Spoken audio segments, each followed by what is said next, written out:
Mais, fita da nan, ka tafi.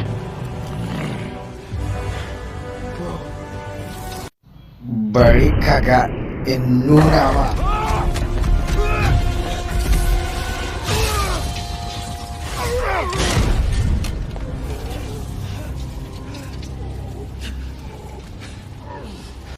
Menene kuma haka?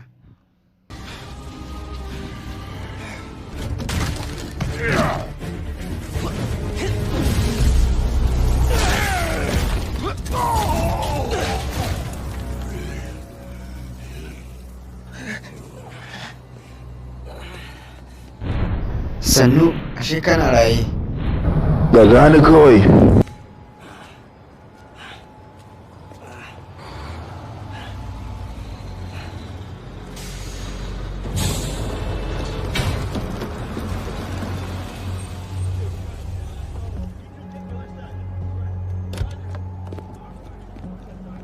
Guys, wow, Khalifa.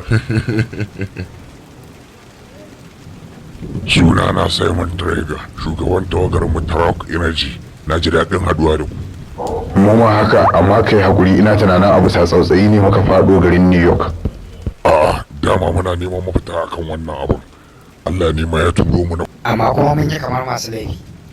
A'a, gode muku ya kamata mu yi. Dukkan ku biyu.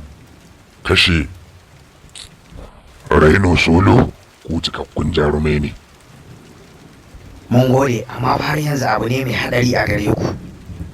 Kada ku damu, polis za su ji da wannan al'amarin. Muna matuƙar godiya a bisa wannan abin da kuka mana.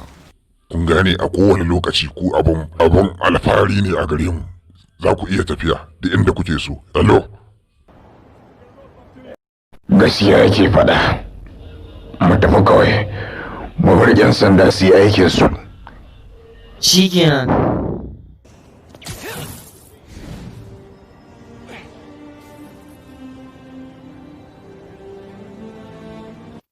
Wata a ko'ina, abin mamaki. Kana kishi ne. Kai gaye, ni ban da komai a nan garin ma. Amma za mu tafi gobe. Ka manta da alƙawarinmu ne. Da amma ka hakuri gaskiya. Ba zan kasance a nan da sati biyu ba, saboda akwai abin da zan yi. Duk dai akan dija ne ba? Ina ba haka bane ba. Ka san MJ ya mun magana akan shirye-shiryen zuwa yawon bude idansa da yake yi na duk ƙarshen sati. Ok.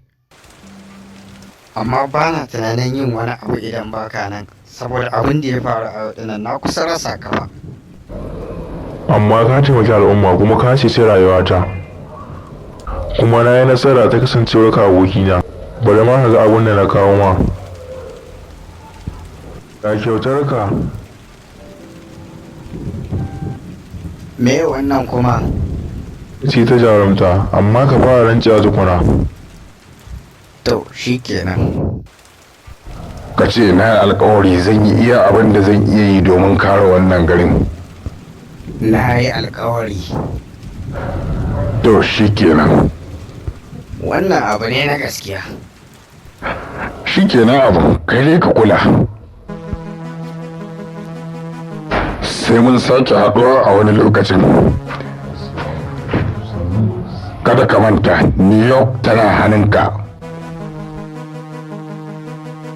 Yanzu kana tunanin ni kaɗai zan kare wannan gari?